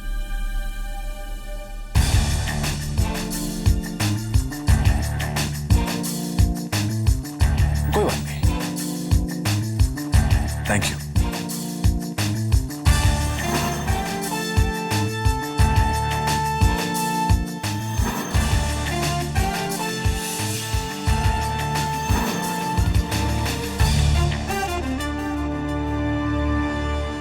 रेणुका जी, एक कंफ्यूजन था मेरे मन में। ये चोर जीवन की इसकी सबसे पहली चोरी, वो भी श्री निरंजन सहाय के घर में, जो चारों तरफ से सख्त पहरे से घिरा हुआ है, ये उस घर में घुसा कैसे? घुसा तो घुसा, गिरते पड़ते सहाय साहब के कमरे तक कैसे पहुंच गया? How's it possible? दरअसल उस वक्त हमारी सिक्योरिटी अपनी जगह पर नहीं थी। सिक्योरिटी अपनी जगह पर नहीं थी? मतलब? एक्चुअली मैं सबको हॉल में बुलाकर प्रसाद बांट रही थी। पूजा का प्रसाद तो सभी को एक साथ में बुला लिया था आपने। एक एक करके अगर बुलाती तो जी मुझे क्या पता था। हाँ भला आपको कैसे पता चलता कि पूजा का प्रसाद जो आपने अपने पति की लंबी उम्र के लिए मांगा था वो उनकी मौत का कारण बनेगी। I object your honour. Defence counsel इस बात को कुछ और ही रंग दे रहे हैं। सॉरी, चलिए जाने दीजिए ये सब बातें। जब आप सहाय साहब को पूजा के लिए बुलाने गए तो वो अपने कक्ष में अपने स्टडी रूम में बैठकर कोई फाइल वगैरह पढ़ रहे थे और आपने उनका ध्यान आकर्षित करने के लिए दरवाजे पर, तो जब आपने नॉक किया तो उन्होंने अपने नजदीक के चश्मे उतारे, दूर के चश्मे पहने और आपसे पूछा कौन? कमाल है ना रेणुका जी कि दूर के चश्मे पहनने के बावजूद सहाय साहब आपको सब अपनी धर्म पत्नी को नहीं पहचान पाए, जब 10-12 फीट की दूरी थी और रोशनी ठीक ठाक ही। तुम कहना क्या चाहते हो केडी? मैं कहना नहीं चाहता योर ऑनर, दरअसल आपको दिखाना चाहता हूं, आपकी इजाजत हो तो। इजाजत है। लाइए, बस बस वहीं रख दीजिए। जज साहब ये हूबहू वैसा ही गमला है जैसा सहाय साहब के कमरे में था। इस गमले से 15 फीट की दूरी पर मान लेते हैं कि ये सहाय साहब की कुर्सी जिस पर वो उस रात बैठे थे, और सहाय साहब की कुर्सी से 7 फीट दूर चंदू पाया गया। राइट मिस्टर मंकट, आप तो थे मेरे साथ। नहीं नहीं बैठ जाइए, बैठ। अब मेरे मन में यह प्रश्न उठता है जज साहब कि अगर चंदू यहां था तो वो गमला कैसे गिरा जिसके गिरने से सब मोहतात हुए? तो आप कहना चाहते हैं कि खूनी कमरे में पहले से ही मौजूद था और इस गमले के पीछे छुपा था? वाह, एग्जैक्टली। तब तो योर ऑनर ये खून किसी 4 साल के बच्चे ने किया होगा, क्योंकि गमले का साइज देखिए, इसके पीछे किसी आदमी का छुपना नामुमकिन है, और अगर कोई छिप भी जाता तो सहाय जी उसे आसानी से देख लेते।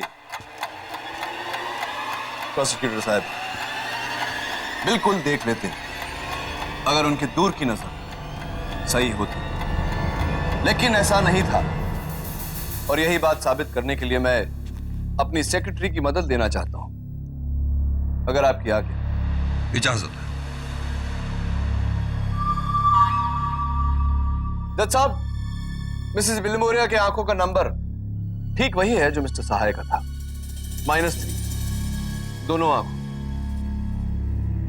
मेरे पास यहां मिस्टर सहाय के चश्मे हैं। बिली, वेयर इट?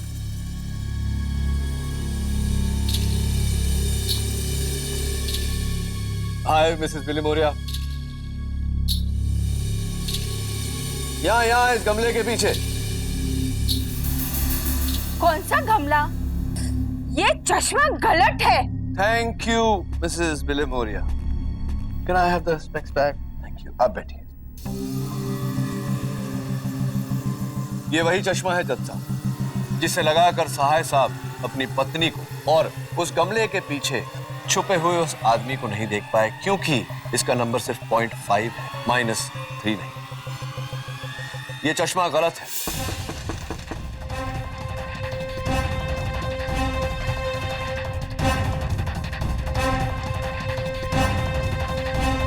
कौन?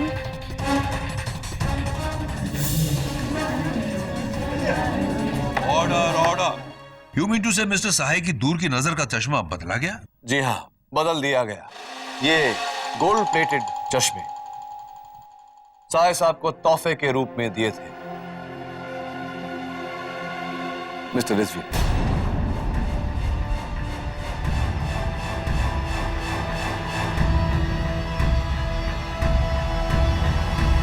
Good choice.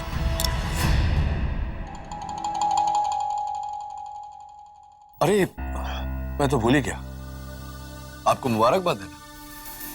Congratulations mister Rizvi.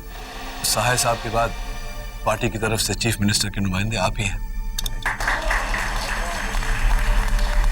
देखिए, मैंने वो चश्मा साहिर जी को गिफ्ट जरूर किया था और उसका नंबर भी -3 ही था, जज साहब, मैं नहीं, कोई और था। कोई और कोई और था योर ऑनर। चंदू भी यही कह रहा था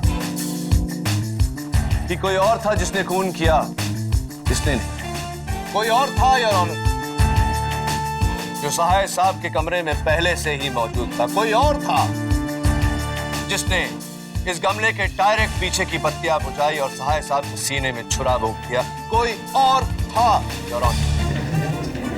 ऑर्डर ऑर्डर योर ऑनर, कोई और करके ये देश की पूरी पॉपुलेशन पर उंगली उठा सकते हैं, और ये तो महज एक अजम्पशन है। सबूत और गवाह तो झूठ भी तो बोलते हैं प्रोसिक्यूटर साहब, नहीं?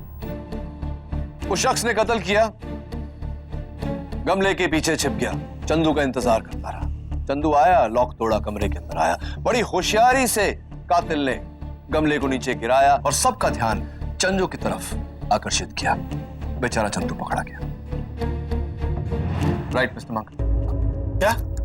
नहीं, परेशान मत होइए, मैं आप पर इल्जाम नहीं लगा रहा, आपको कटघरे में बुला रहा हूं। यस मिस्टर मांकड, कत्ल की रात को आप पार्टी प्रेसिडेंट श्री पारेख के साथ थे? जी जी, आप पूछ लीजिए उनसे। पूछ लिया मैंने उनसे फोन पे। आप परेशान क्यों हो रहे?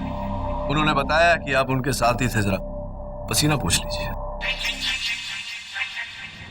एक मिनट। एक कत्ल की रात को आप श्री पारेख के घर पे थे, तो मैं सोच रहा हूं कि आप इतने जल्दी सहाय साहब के घर कैसे पहुंचे, और इस गमले पर आपकी उंगलियों के जो निशान हैं वो कैसे कैसे आए इस गमले पे आपकी उंगलियों? वो क्या है कि वो गमला मैंने गिराया नहीं था। गिराया नहीं? उठाया था। कमरे में घुसते ही आपके सामने आपके पूजनीय बॉस का मृत शरीर पड़ा हुआ था, लेकिन आपने ये अपूजनीय गमला उठाया।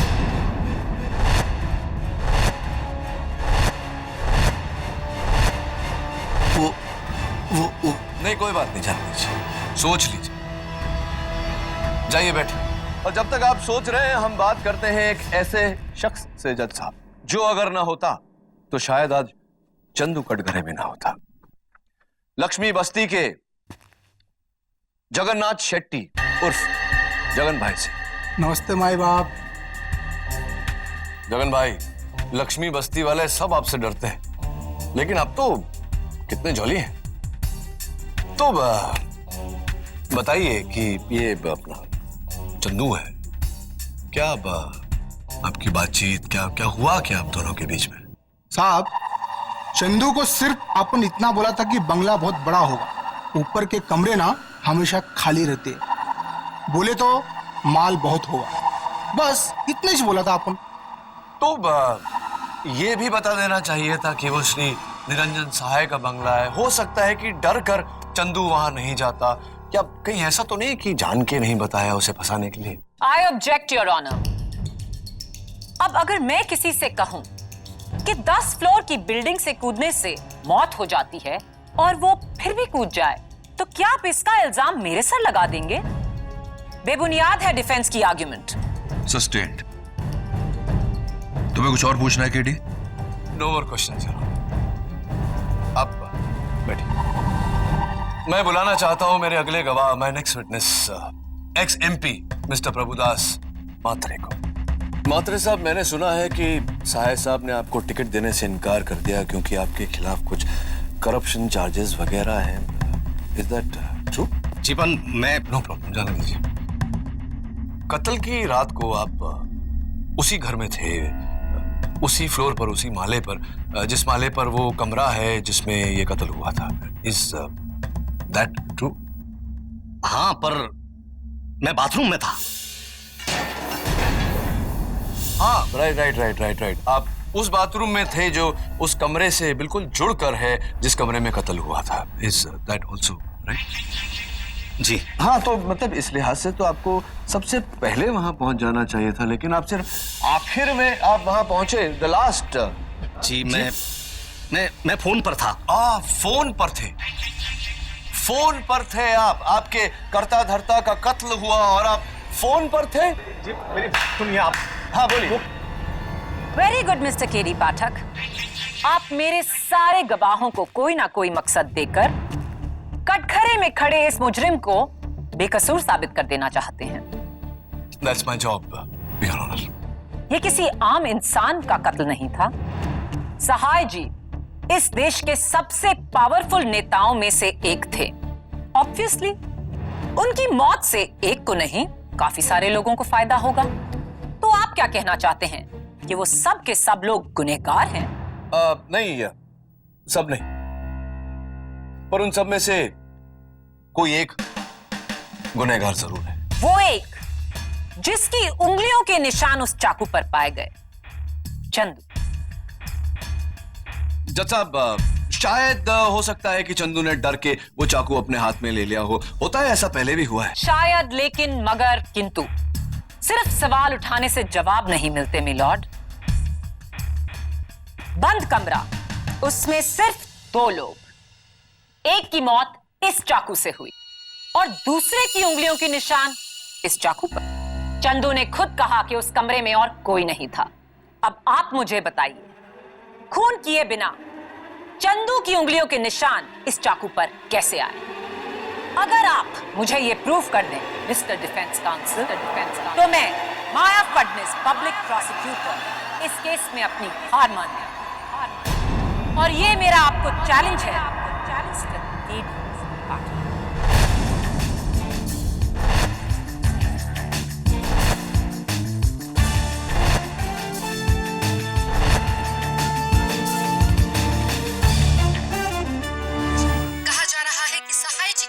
के बाद प्रजामन पार्टी को आने वाले इलेक्शंस में काफी मुश्किलों का सामना करना पड़ सकता है।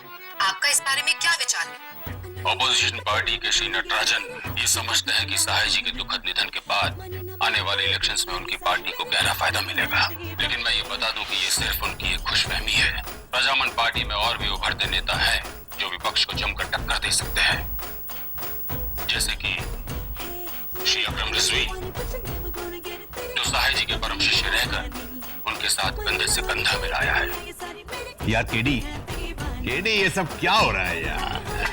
तेरे जैसा साफ सुथरा सीधा साधा नींबू पानी पीने वाला ये किस सियासी पचड़े में पड़ गया है? एक्सपीरियंस से बोलता हूं, बड़े लोग के बड़े गेम होते हैं बापू, तू बेकार का पिसेगा। देख जिलमिल, 100 लोग अगर एक झूठ बोले तो वो झूठ सच नहीं बन जाता। अच्छा, तेरा मतलब ये है कि ये चंदू खूनी, ये अकेला सच्चा, बाकी सब झूठे हैं?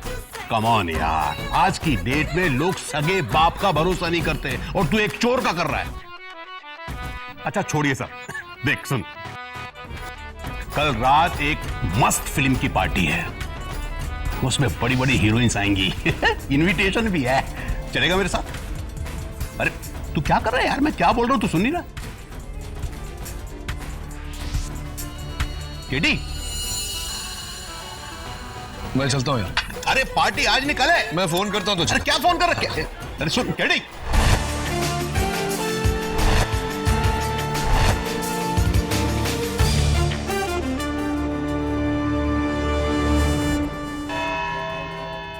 अदालत की कार्रवाई शुरू की। इस चाकू को गौर से देखो चंदू, इसी चाकू के कारण एक बेगुनाह की मौत हुई और अब एक और मौत होने वाली है,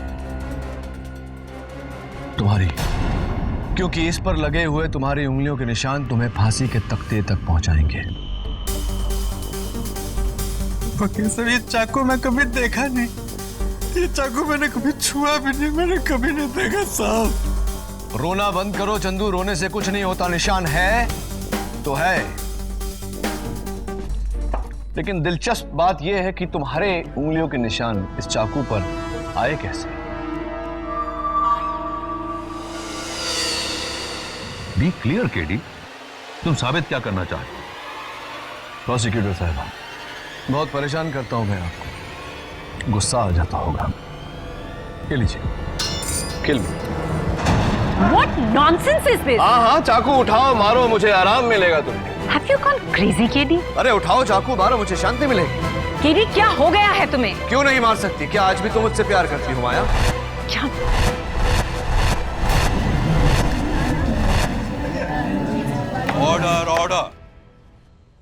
माफी चाहता हूं योर ऑनर। मैं सिर्फ यह साबित करने की कोशिश कर रहा था कि अगर कोई चाकू से किसी की जान लेना चाहता हो तो वो चाकू इस तरह पकड़ता है, एक्सक्यूज मी, ना कि इस तरह से। योर ऑनर, फोरेंसिक्स की रिपोर्ट भी यही कहती है कि मर्डर वेपन पर चंदू की उंगलियों के निशान इसी तरह है, छोटी उंगली नीचे और बड़ी उंगली ऊपर। कोई रूल बुक है जो बताती है कि चाकू कैसे पकड़ा जाए? हो सकता है चंदू ने चाकू वैसे ही पकड़ा हो। नहीं हो सकता है योर ऑनर। फोरेंसिक्स की रिपोर्ट में साफ साफ लिखा हुआ है कि जिस समय कत्ल हुआ सहाय साहब खड़े हुए थे, और अगर चंदू ने चाकू इस तरह पकड़ा था तो यह मुमकिन नहीं कि चंदू ने सहाय साहब का कत्ल किया। और रिपोर्ट में यह लिखा हुआ है कि घाव नीचे से ऊपर नहीं, ऊपर से नीचे की तरफ है। ऑब्जेक्शन मिलॉर्ड, ये महज एक थ्योरी है। Over ruled. केडी, क्या इस थियोरी का सच जानते हो तुम? यस योर ऑनर, मैं मर्डर वेपन हैंडल करने की इजाजत चाहता हूं।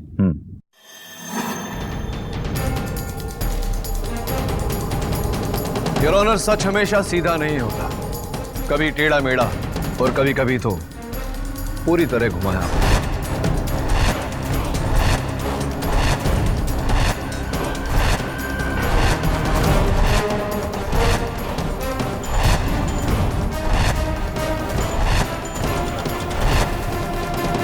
चंदू,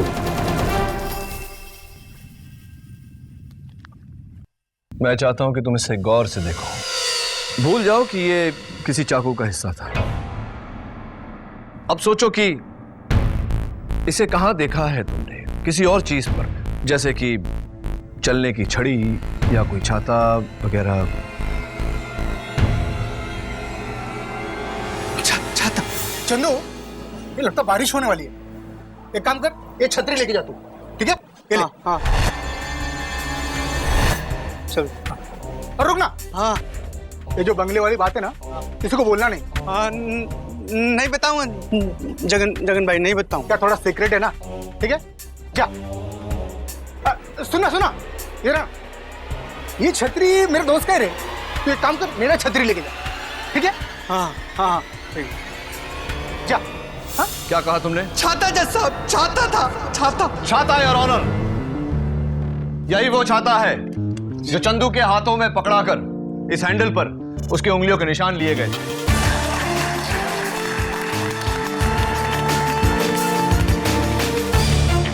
योर ऑनर, अब आपकी इजाजत हो तो मैं जगन भाई से पूछना चाहता हूं कि उसने चंदू को क्यों फंसाया।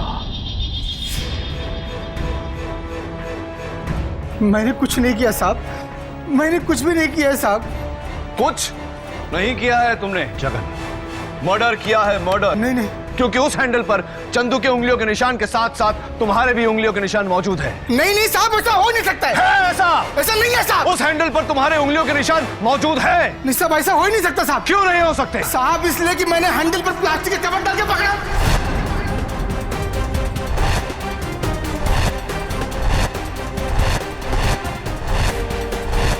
Very interesting. जब तुमने उस हैंडल पर कवर डालकर उसे पकड़ा तो जाहिर सी बात है कि उस हैंडल पर तुम्हारी उंगलियों के निशान नहीं आ सकते।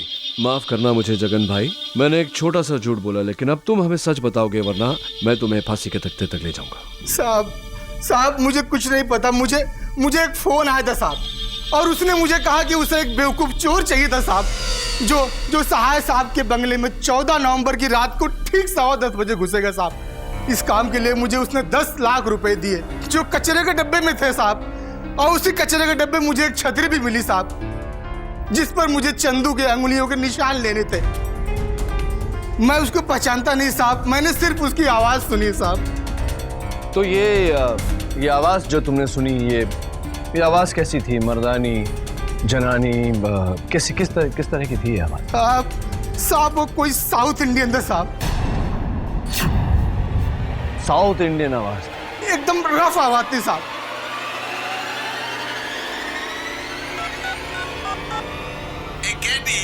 मैं पूछ रहा हूँ, सहाय सर के मर्डर केस में तुमको देने लगा है जी। इस केस में ज्यादा इंटरेस्ट नहीं लेना, नहीं तो हम तुमको जमीन के अंदर घुसा देगा, जैसे सहाय सर को घुसाया था जी।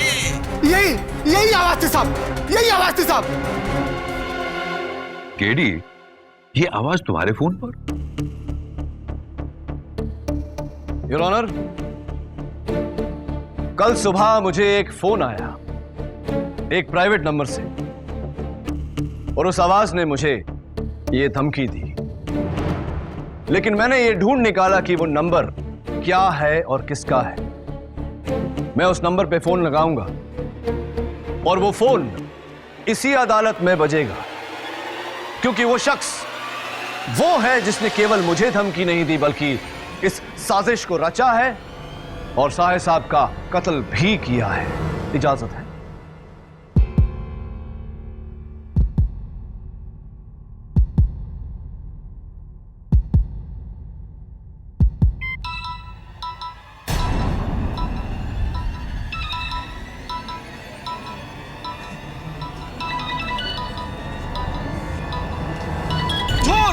झूठ! ये मेरा फोन नंबर नहीं हो सकता है ऑनर। आपको जो कुछ भी कहना है कटघरे में आकर कहिए। योर ऑनर, इस तरह तो केडी किसी का भी नंबर डायल करके उसे फंसा सकता है। अगर मैं झूठ बोल रहा हूं तो अपने मुवक्किल से पूछिए, क्या तुम नहीं थे जिसने साहे साहब के चश्मे बदले? क्या तुम नहीं थे? हम तो पारिक साहब के साथ थे। तुम ही थे जिसने साहे साहब का कत्ल किया। तुम ही थे जिसने गमला गिराकर सबका ध्यान आकर्षित किया। तुम ही थे। ये बिल्कुल झूठ है योर ऑनर, हम तो पारिक सर के साथ थे। तुम ही थे, मुझे फोन भी तुम ही ने किया था। अरे हम तो कल रात में पारिक सर के साथ थे। हमने कब किया फोन आपको? कब? कल रात में। कल रात को? लेकिन मैंने तो कहा था कि धमकी वाला फोन मुझे कल सुबह आया था। तुम्हें कैसे पता कि कल रात को आया था?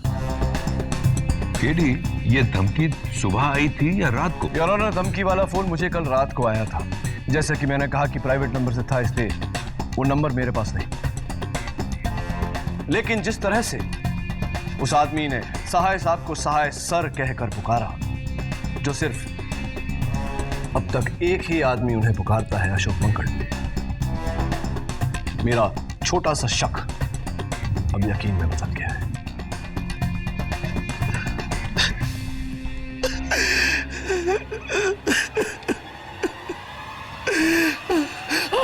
हमने ही चश्मा बदला था। हमने ही साहे सर का खून किया है।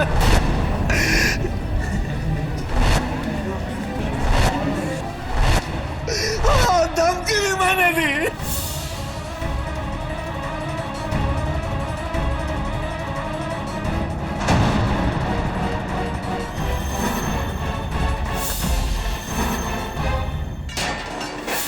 लेकिन किसी और के कहने पर। बताइए मिस्टर मांकड़, किसके कहने पर यह सब किया? निरंजन सहाय, हीरो, और मैं जिसे रास्ते से उठाकर मैंने कुर्सी दी। आज लोग मुझे भूलकर उसे ही पूजने लगे।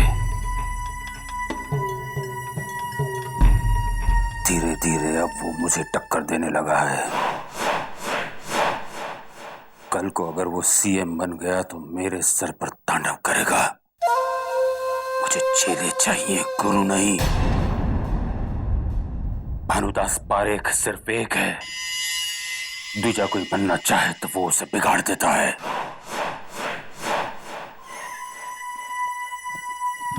तुझे पार्टी का टिकट चाहिए था ना? जी सर। जा, जो सहाय तुझे नहीं दे सका वो मैं देता हूं, लेकिन इसके लिए सहाय को मरना होगा।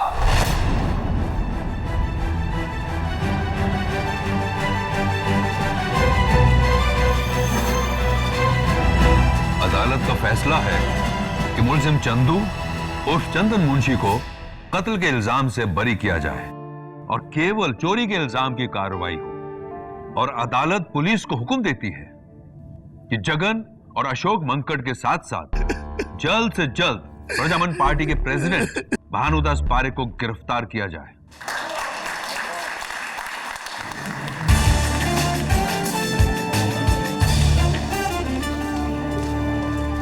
क्या जिस भानुदास पारेख के आगे सर देश झुकता है। आज उसी भानुदास पारेख को एक वकील ने गिरा दिया। केडी पाठक।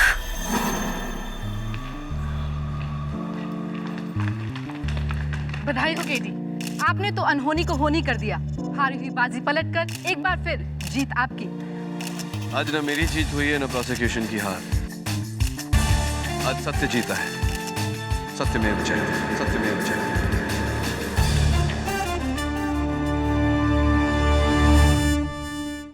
ऐसे और भी मजेदार वीडियो के लिए हमारे चैनल को लाइक, शेयर और सब्सक्राइब करें।